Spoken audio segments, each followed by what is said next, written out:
Welcome to the Round Britain Rally, an event that takes place all over England, Scotland and Wales. You are given a list of landmarks. The goal is to find, visit, photograph as many as you can. Each landmark has a score attached. Tally up the points at the end and see how well you did. Yes, so that was last year's intro. Last year's video will be linked below. And yeah, I managed to get silver medal, and most of it was done on my Honda CT, which is quite impressive. This year, 2024, I want to get at least platinum, or if not, get them all. Hello and welcome to the Round Britain Rally. Today is Sunday the 10th. Just got the email, got my sheets, got my things. I printed off my thing, ready for the rally. So first off, let's go find some landmarks. It's all very easy now with the internet. I know that I hear about it back in the day on this rally. You had to go to the library to do the research. Nowadays you can just search it up on the internet, the place name, find the town, and then or the village, and just find where that landmark is. And sometimes it's as easy as popping onto Street View and finding it instantly. This one was relatively easy to find. Once I find it, I just simply click and save it to my want to go locations or my travel plans. And then I've got a little marker on the map, and I move on to the next. Okay, this feels like cheating, but I was having a little bit of an issue trying to find this one, and I thought it was this, but I wasn't sure. But yeah, I asked AI, and it found it exactly straight away. Right, so I've marked them all on the map. On the computer. It syncs over to the phone, of course, and I've got them on my phone, and I can use the phone to navigate to all of them. I have to start planning routes out and stuff, and what's the best way to go and stuff. I do plan to go to Scotland, so we'll see what happens. See if I can get to Scotland and get all them in Scotland. Yeah, I need to plan. I planned a weekend away in Wales now, so I'm gonna have to try and see if I can get round all of them as well in a weekend. They're still going to be like a 300-mile day, I think, every day to get to them. So yeah, anyway, that was it took about 15 hours this time to find all the landmarks and mark them all down. But I did have a little bit of help from Google. Sorry, a lot of help from Google. Now last year, I didn't have a really good year with breakdowns. I think every single bike broke down at some point. Hopefully that's not going to happen this year. However, we are 2 weeks away from the start of the rally. And my bigger bike, the 650, which I would consider to be one of my main bikes, it's my do-everything bike. It's modern. It's been relatively reliable over the 9 years I've had it. It's broken down badly, so it's not a very good start. At the moment, I've got the R80 and my CT that are fine.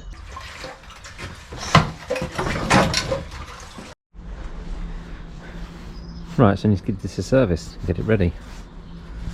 So you're seeing a lot more of this again. Well, today's the 13th, and it's not the official start date of the rally yet, so I won't be going out to get anything until the 24th, I think it is. So I'll check back in then, see what bike I'm on. Morning, early start today. I'm off to the Ardingly bike show and jumble, and I've entered the BMW into the show.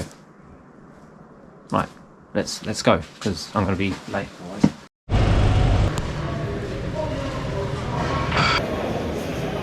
Okay, I'm all signed in now.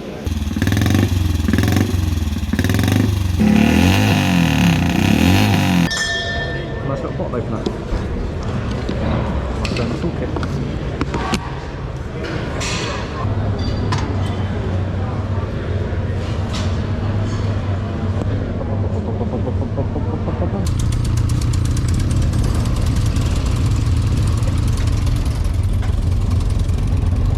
Right, today is the official start of the rally, the 24th of the 3rd, 2024. Off I go to the first landmark. Now, I'd been entered into the bike show at Ardingly, so I was there all day, but I saw that just 20 minutes away from Ardingly was a landmark.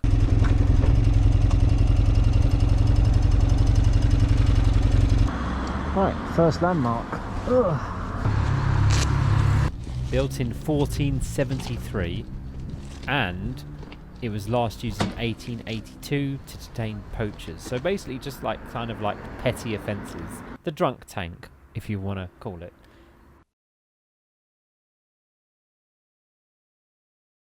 Right, and that's the first landmark done. I've taken my pictures. I've got it on the old computad here. And I'm going to drag it into my folder. So I've got my special folder, my Round Britain Rally folder. Let's make it a large icon so I can actually see what it is. So just checking that that is the picture I want to enter. So you can clearly see my bike, the card. The registration number needs to be displayed in at least one of the pictures for each bike that I use. And there's the lockup there. And it is, we need to rename it. And we need to rename it to Surrey is 39 and it is worth probably not a lot, 20. Rename this number to 39 Surrey. So yep, that's one down, 83 to go. Right, good morning. Today is the 25th of March. Yeah, 25th of March. And I need to pop to Wemoto to buy a new chain. So one of the landmarks is literally just down the road from Wemoto.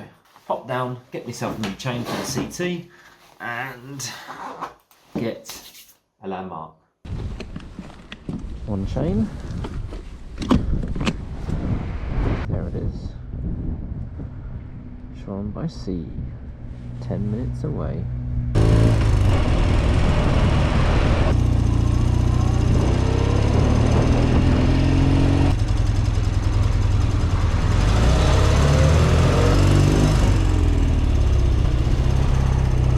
That's good. Let's do that. Speedy exit.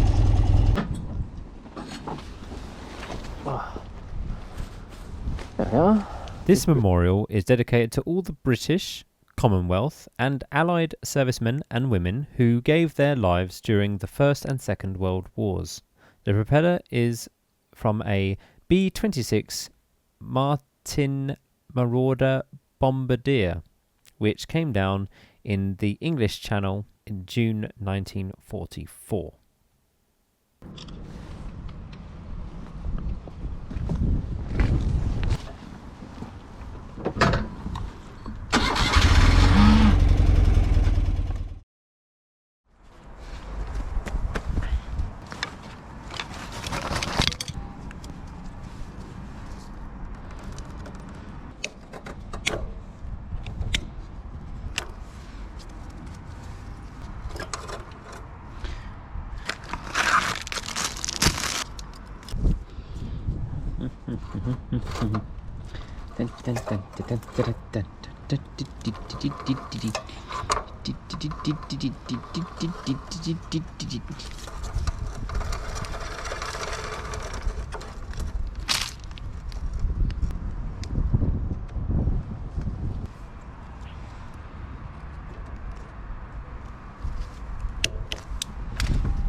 Fresh chain on the Honda CT. That bike was basically ready to go. The BMW 650 is out of action.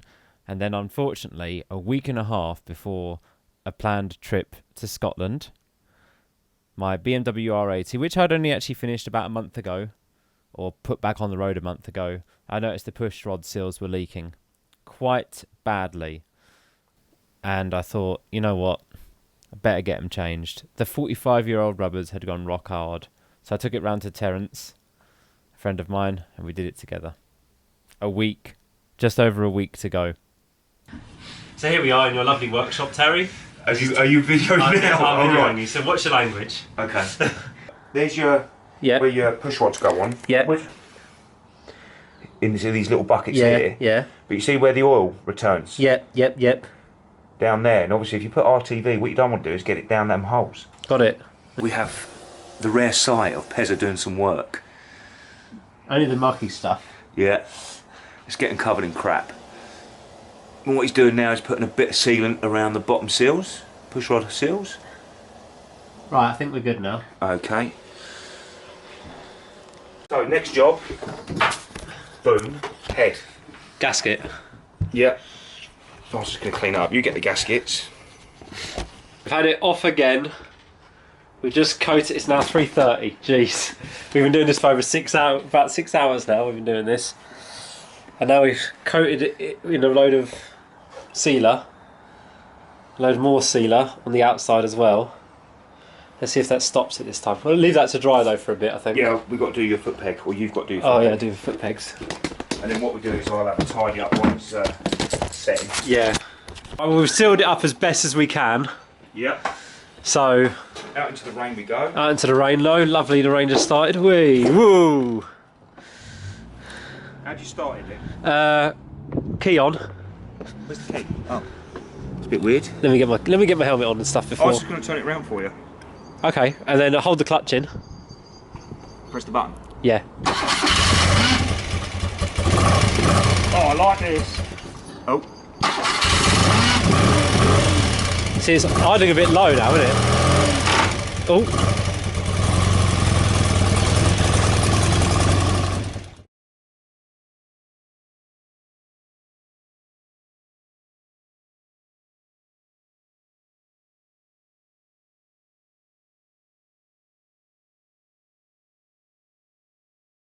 Okay, so I have changed the tube. I've taken it for a spin. Everything seems fine, and no weeping from the pushrod seals. It's fine. Probably a bit warm in here. Yeah, but yeah, it's fine now. So that's all sorted. Just been checking it over again. That was a puncher and a half on the way home.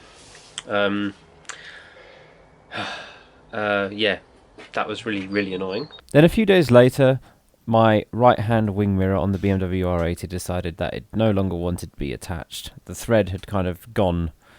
Not the mirror itself broken, the actual thread fell apart. I didn't cross-thread it or anything, it just fell apart. So I needed to get a mirror very quickly. Luckily, it was the BOS at the weekend, and I managed to meet up with Phil R80, who lent me a right-hand side wing mirror for my bike days before going to Scotland.